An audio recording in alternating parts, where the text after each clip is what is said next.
अब हम लोग को देखना है, वह देखना है ऑब्जेक्टिव। इससे पहले हम लोग न्यूमेरिकल पर चर्चा कर रहे थे और कुछ वीडियो जो हम लोग डाले थे, देखे थे, वह हम लोग का चैप्टर से रिलेटेड था। अब जो वीडियो सब देखेंगे वह 12th बोर्ड के लिए, बिहार बोर्ड के लिए ऑब्जेक्टिव क्वेश्चन पर चर्चा कर रहे हैं। ऑब्जेक्टिव क्वेश्चन जो है वह एक बुक से लिए है जो बिहार बोर्ड में सबसे ज्यादा उसे देखते हैं, कॉमन क्वेश्चन आता रहता है। ब्रिलियंट पब्लिकेशन का जो ऑब्जेक्टिव बुक है वही बुक से क्वेश्चन देख रहे हैं। सभी आदमी इसमें सही ढंग से क्वेश्चन देखिएगा। हमको लगता है कि एक बार अगर जो आप देख लेते हैं इस क्वेश्चन को, तब को बोर्ड के एग्जाम तक तो भूलने की कोई चांस ही नहीं बनता और जिंदगी में हमेशा यह याद रहेगा, क्योंकि क्वेश्चन को, ऑब्जेक्टिव को बना बना कर देखेंगे तो हमें ज्यादा हेल्पफुल होगा। जैसा कि क्वेश्चन फर्स्ट पढ़ रहे हैं, देखिए क्या कहता है। द नंबर ऑफ इलेक्ट्रॉन्स, यानी number of electrons that should be removed, यानी हटाया जाए, नंबर ऑफ इलेक्ट्रॉन, इलेक्ट्रॉन की संख्या फ्रॉम अनचार्ज्ड बॉडी, यानी अनावेशित बॉडी से, to have a charge of 1 coulomb, यानी 1 कूलम चार्ज के लिए अनचार्ज बॉडी से, अनावेशित वस्तु से कितना नंबर ऑफ इलेक्ट्रॉन को हटाना पड़ेगा, यानी नंबर ऑफ इलेक्ट्रॉन पूछ रहा है। Number of electron that is question में गिवन क्या है, तो 1 कूलम चार्ज दिया है, नंबर ऑफ इलेक्ट्रॉन निकालना है। तो सबसे पहले नंबर ऑफ इलेक्ट्रॉन n बराबर वाट हमको निकालना है। और हम लोग को इसको बनाने के लिए एक फॉर्मूला पढ़े थे, वह क्या पढ़े थे, क्वांटाइजेशन ऑफ चार्ज। असीम सब लोग क्वांटाइजेशन ऑफ चार्ज में q बराबर क्या पढ़े थे, तो प्लस माइनस एन, जहां पर q से क्या था, चार्ज, n से था नंबर ऑफ इलेक्ट्रॉन और e से क्या था, तो ई से इलेक्ट्रॉन था। इस पर अगर जो बनाएंगे तो हम लोग बना सकते हैं, जैसा कि इस क्वेश्चन में Q का वैल्यू दिया था 1 कूलम, कितना कूलम दिया हुआ है, तो 1 कूलम अगर डालेंगे तो Q का वैल्यू 1 कूलम डालेंगे, E का वैल्यू, N का वैल्यू N आने देंगे, E का वैल्यू मालूम होना चाहिए हम लोग को, वह क्या होता है, N बराबर हो जाएगा 1 कूलम बटे E, 1 कूलम बटे E का वैल्यू कितना डालेंगे, तो 1.6 इंटू 10⁻⁻⁹ कूलम। यहाँ पर जब काटिएगा तो कूलम से कूलम कैंसिल हो जाएगा और उसके बाद क्या कर सकते हैं, तो 1 इंटू 10⁻⁻19 ऊपर जाएगा तो 10⁻+19 अपॉन क्या आ जाएगा, 1.6 दैट इज, इसको अगर जो सोल्व किया जाए तो यार डेसिमल उड़ाएंगे तो ऊपर 10 चला जाएगा और 10 चला जाएगा, इसके बाद 10 में 16 से भाग देंगे तो कितना जाएगा, तो 0.625 अगुने 10 के पावर 19 लिख सकते हैं। 10 के पावर क्या लिख सकते हैं, तो 19, 10 के पावर 19 इतना इलेक्ट्रॉन होगा। इसी को दशमलव इधर कर देता क्या हो जाएगा, तो एक इस फॉर्म में ऑब्जेक्टिव में देखे तो ऑप्शन नहीं है, इसलिए दशमलव को एक इधर मूव करेंगे तो क्या हो जाएगा, 6.25 इंटू 10 टू दी पावर, एक डेसिमल इधर को आते हैं, एक पावर राइट में जब जाते हैं तो पावर एक घट जाता है, यानी 18, इतना इलेक्ट्रॉन हो जाएगा नंबर ऑफ इलेक्ट्रॉन। तो यह पहला क्वेश्चन हुआ। अगर देखिएगा इसमें तो क्या दिया हुआ है, फर्स्ट नंबर ऑप्शन में यह दिया हुआ है कि बी में किसी में, तो देख रहे हैं फर्स्ट में दिया हुआ है, इसलिए इसका आंसर कौन हो जाएगा, तो first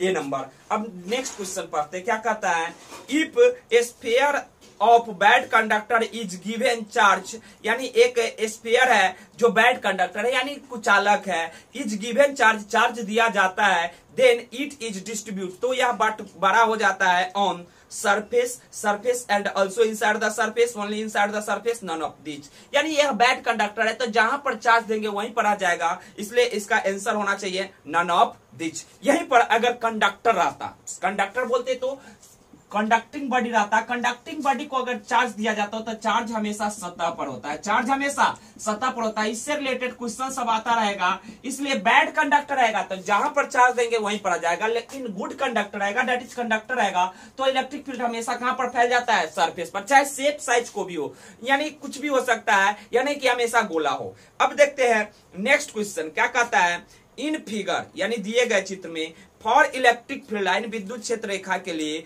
the field intensity at A B C are E A B and E C, then, तो इस फिगर को पहले हम लोग अगर ड्रॉ करें तो फिगर क्या दिया हुआ है वह देखते हैं थोड़ा। फिगर में सबसे पहले ऐसे करके एक फिगर दिया हुआ है, इस फिगर को देख लेते हैं हम लोग। जैसे यहाँ पर दिया हुआ इलेक्ट्रिक फील्ड लाइन है और ये ऐसे दिया हुआ है और ये ऐसे दिया हुआ है, यहाँ पर एक पॉइंट ए लिया हुआ है, यहाँ पर पॉइंट बी लिया हुआ है, यहाँ पर पॉइंट सी लिया हुआ है। अब देखिए यहाँ पर हमको बताना क्या है, in figure for electric field lines the field intensity at A B C is E A B E C, यानी तीनों जगह का इलेक्ट्रिक फील्ड दिया हुआ है। देन करने का मतलब ऑप्शन चूज करके हमको देखना है। तो आपको हम बता दें, इस क्वेश्चन को बनाने के लिए आपको एक छोटा सा जो आप लोग को प्रॉपर्टी पढ़ा गया था वह इलेक्ट्रिक फील्ड से रिलेटेड पढ़ा गया था, उस प्रॉपर्टी पर चर्चा करते हैं। तो हम लोग के गुरुजी पढ़ाए थे कि इलेक्ट्रिक फील्ड का लाइन जहां पर क्राउडिंग ज्यादा होगा वहां पर इलेक्ट्रिक फील्ड ज्यादा होगा। जैसे मान लीजिए यह एक सेम स्पेस पर है तो यहाँ भी इलेक्ट्रिक फील्ड का वैल्यू वही होगा, यहाँ भी यही होगा, यानी दोनों जगह बराबर होगा। अगर यही फील्ड ऐसे करके दे दिया जाए तो यहाँ पर देखिएगा लाइनिंग बहुत नजदीक है, लाइनिंग बहुत नजदीक है, तो यहाँ पर ई का वैल्यू ई माना जाए और यहाँ पर ईबी माना जाए तो ई का वैल्यू ज्यादा होगा, ईबी का वैल्यू कम होगा। यानी भीड़ भाड़ जगह पर इलेक्ट्रिक फील्ड का वैल्यू ज्यादा होता है और जहां पर फैला होता है यानी ज्यादा दूर दूर पर इलेक्ट्रिक फील्ड है वहां पर इलेक्ट्रिक फील्ड का मैग्नीट्यूड कम होता है। अब देखते हैं इसके अनुसार इस क्वेश्चन में देखा जाए तो ईए और ईसी दोनों बराबर होना चाहिए और ईबी इस दोनों से कम होना चाहिए कि ज्यादा होना चाहिए, तो सर कम होना चाहिए, क्या कि यहाँ पर लाइनिंग जो है इलेक्ट्रिक फील्ड का वह दूर है, इसलिए हम लोग बोल सकते थे ईए बराबर ईसी आई ग्रेटर देन क्या हो जाएगा तो ईबी। इसके अनुसार ऑप्शन अगर देखा जाए तो कौन सा ऑप्शन ले सकते हैं, ये तो हो नहीं सकता क्या कि तीनों जगह अलग अलग दिया है, तीनों जगह बराबर भी नहीं हो सकता है।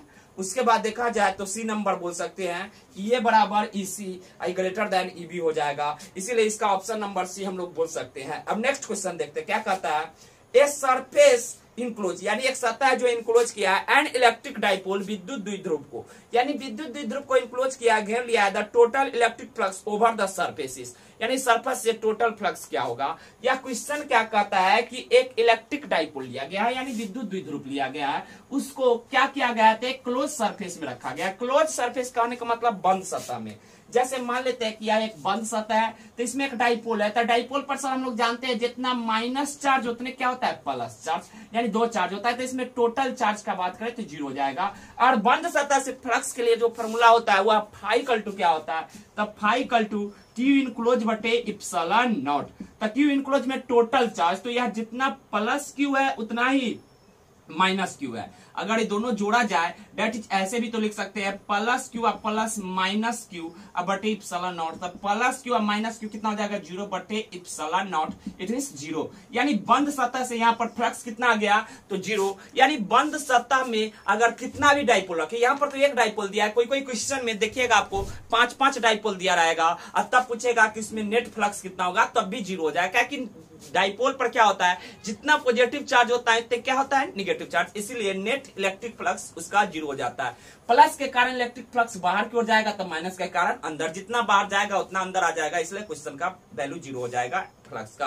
क्वेश्चन को एक बार फिर से रिपीट कर देते हैं, a surface enclose and electric dipole विद्युत द्विध्रुव है, द टोटल इलेक्ट्रिक फ्लक्स यानी कुल वैद्युत flux over the surface is infinite zero Q बटे epsilon not none of this, तो क्या हो जाएगा ऑप्शन नंबर बी जीरो। अब नेक्स्ट क्वेश्चन देखते हैं, क्वेश्चन नंबर क्या कहता है, the electric field intensity at infinite distance from the electric charges, यानी इलेक्ट्रिक चार्ज है उसे इनफाइनाइट डिस्टेंस के मतलब अनंत दूरी पर क्या कहता है इलेक्ट्रिक फील्ड इंटेंसिटी यानी विद्युत क्षेत्र तीव्रता कितना होगा, तो अनंत दूरी पर कुछ भी पूछे तो आप जीरो लगा सकते हैं। यहाँ पर चार्ज है, पॉइंट चार्ज है, इसके कारण अनंत पर पूछता है तो उसका इलेक्ट्रिक फील्ड का वैल्यू कितना हो जाएगा जीरो। इलेक्ट्रिक पोटेंशियल भी पॉइंट चार्ज के कारण अनंत पर पूछेगा उस भी जीरो हो जाएगा, यानी अनंत पर कुछ भी पूछे तो हम लोग जीरो दे सकते हैं। कोई भी क्वेश्चन है, ज्यादातर क्वेश्चन में यही बात मिलता है, इसलिए इसका क्वेश्चन का आंसर देने में कोई ज्यादा दिक्कत नहीं होना चाहिए। The electric field intensity at infinite distance from the electric charge is infinite zero 9 × 10⁹ volt पर मीटर नन ऑफ दिस, तो क्या हो जाएगा जीरो हो जाएगा। आइए इसको थोड़ा हम फार्मूला से समझा दे, ऐसे आप लोग मानने के लिए नहीं तैयार होइएगा।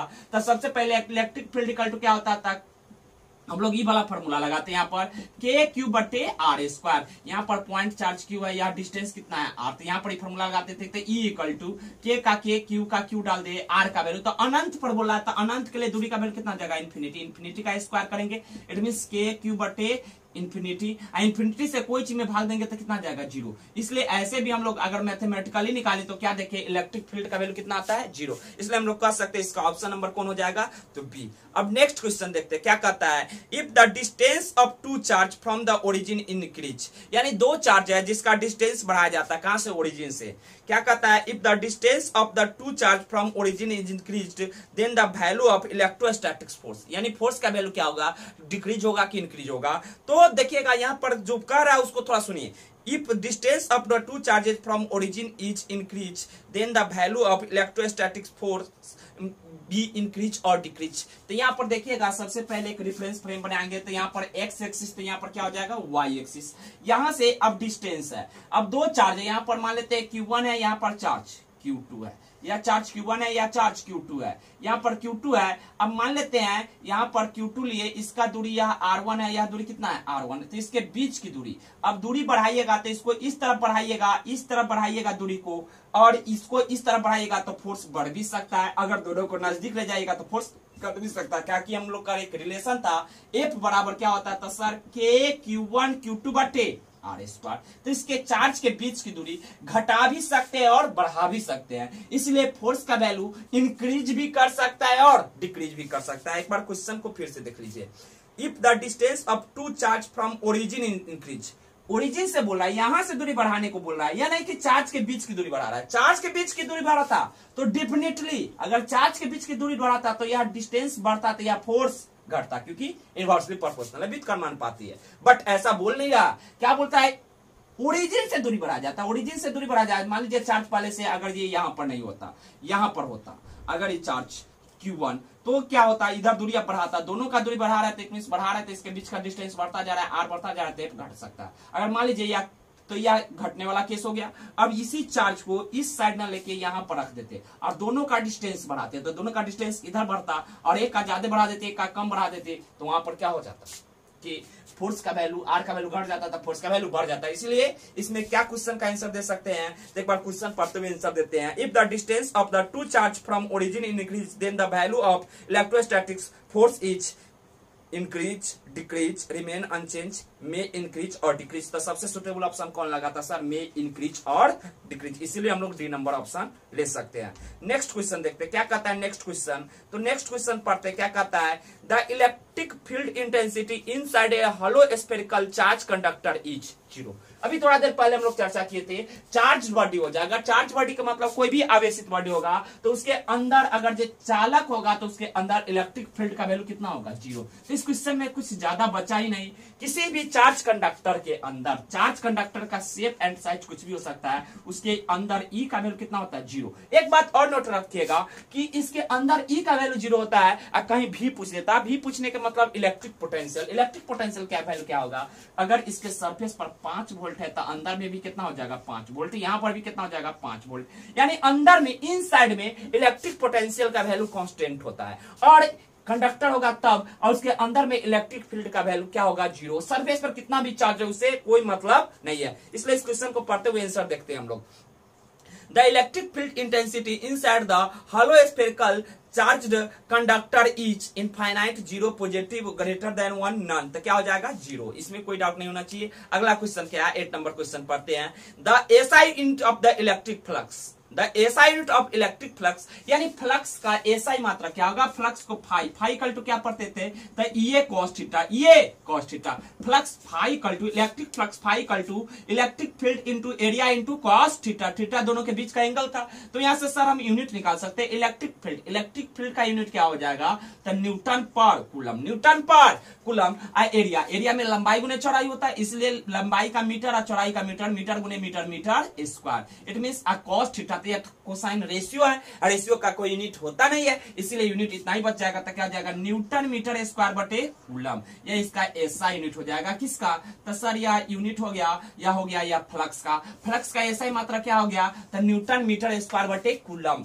दैट इज, इसको क्वेश्चन में अब देखा जाए तो क्या कहता है 8 number, the SI unit of the electric flux is weber newton metre square per coulomb, या newton per metre, metre square बटे पर सेकेंड। तो हम लोग बी नंबर ऑप्शन ले सकते हैं। अब देखते हैं नेक्स्ट क्वेश्चन, क्वेश्चन नंबर 9 क्या कहता है, charge A and B, charge A and B, थोड़ा टिपिकली क्वेश्चन है लेकिन कंपटीशन में बार बार पूछा जाता है, इसलिए इस क्वेश्चन को ध्यान से रखिएगा।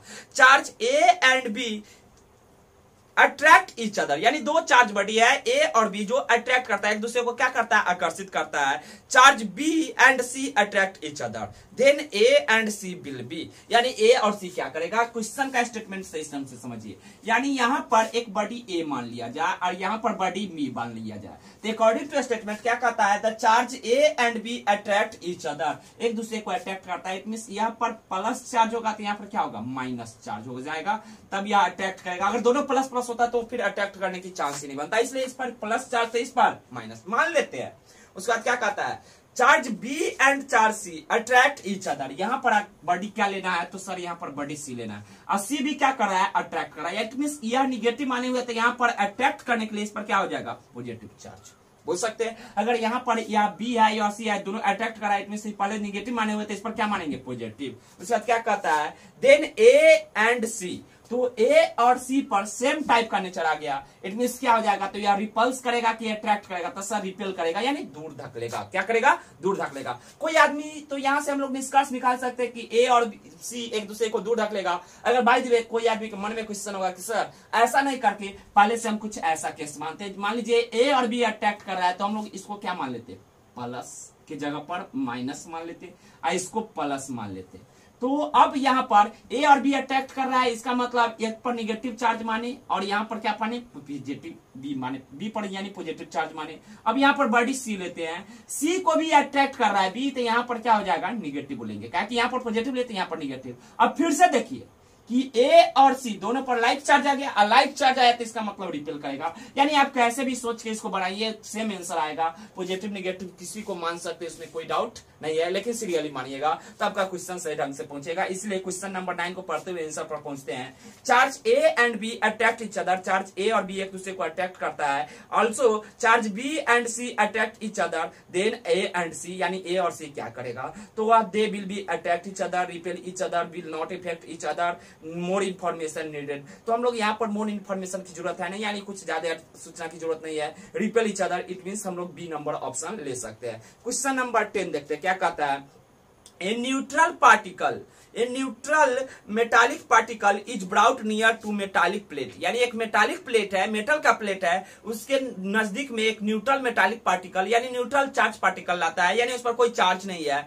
Near a metallic plate bearing positive charge, the electric force on the metallic particle will be directed towards the plate, directed away from the plate, parallel to the plate, none of this। तो इसमें directed towards the plate, इसको थोड़ा समझा देते हैं। जैसे मान लेते हैं या क्वेश्चन क्या कहता है, इस क्वेश्चन को थोड़ा लीजिए। तो क्वेश्चन क्या कहता है, a neutral metallic particle is brought near to metallic plate bearing positive charge, यानी एक मेटालिक प्लेट है जिस पर पॉजिटिव चार्ज बियर है, यानी पहले से इस पर पॉजिटिव चार्ज है। इसके बगल में एक न्यूट्रल पार्टिकल आता है जिस पर ना कि पहले से पॉजिटिव चार्ज है ना निगेटिव चार्ज है। अब नजदीक लाएगा तो इस जगह देखते हैं इस पर प्लस चार्ज है, इस पर न्यूट्रल है, यानी जितना पॉजिटिव चार्ज है उतना ही क्या है, तो निगेटिव चार्ज है। तो इसमें इस जगह क्या हो जाएगा, चार्ज का इंडक्शन होगा, चार्ज का इंडक्शन। चार्ज का जो ही इंडक्शन होगा, क्योंकि हम लोग इंडक्शन पढ़े थे, तो यहाँ पर क्या हो जाएगा, इस फेस पर पॉजिटिव है तो यहाँ भी पॉजिटिव लाएगा कि निगेटिव, तो सर पॉजिटिव को दूर रखेगा, तो इस फेस पर पॉजिटिव आ जाएगा, इस फेस पर क्या आ जाएगा, निगेटिव। इसका दूरी कम है, इसका दूरी ज्यादा है। इट मींस यहाँ का फोर्स ज्यादा प्रभावी होगा, अट्रैक्टिव फोर्स ज्यादा प्रभावी होगा कि रिपल्सिव फोर्स ज्यादा प्रभावी गया।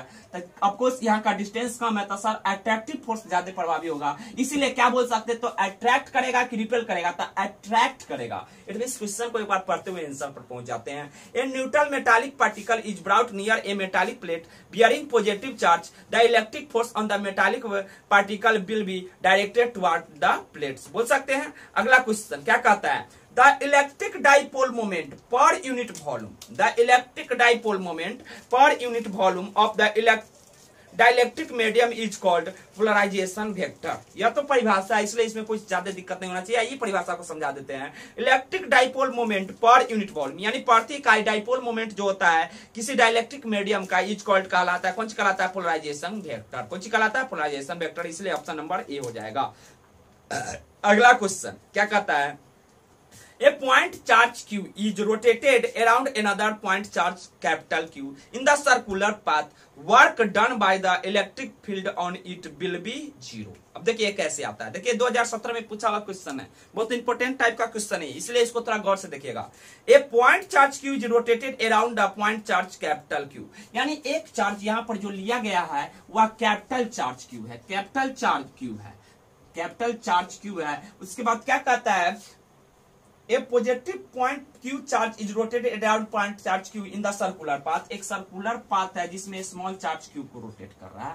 तो क्या कहता है उसके बाद, work done by the electric field in it, यानी इस पर किया गया कार्य का वैल्यू क्या होगा, इट विल बी 0। देखिएगा कहीं भी सर्कुलर पाथ पर अगर जो कोई कंजर्वेटिव फोर्स काम करता है तो उसका नेट वर्क डन कितना हो जाएगा, 0। नेट वर्क डन कितना हो जाएगा, 0, क्योंकि कंजर्वेटिव फोर्स है। हम लोग जानते हैं इलेक्ट्रिकल फोर्स या क्या है, तो सर इलेक्ट्रिकल फील्ड जो होता है कंजर्वेटिव होता है, इसलिए यह सर्कुलर पाथ पर जा रहा है तो कितना हो जाएगा, 0। रट ही लीजिए, नहीं रटते तो आइए एक बार बना के दिखा देते हैं। इसका यह डिस्टेंस है और इधर का यह इसका डिस्टेंस है, तो रिपल्सिव फोर्स लगेगा, इसके कारण इस पर फोर्स बाहर की ओर लगेगा, और यह जा रहा है इधर डिस्प्लेसमेंट, और इसके बीच का एंगल कितना डिग्री है, तो 90 डिग्री। कितना डिग्री है, 90 डिग्री।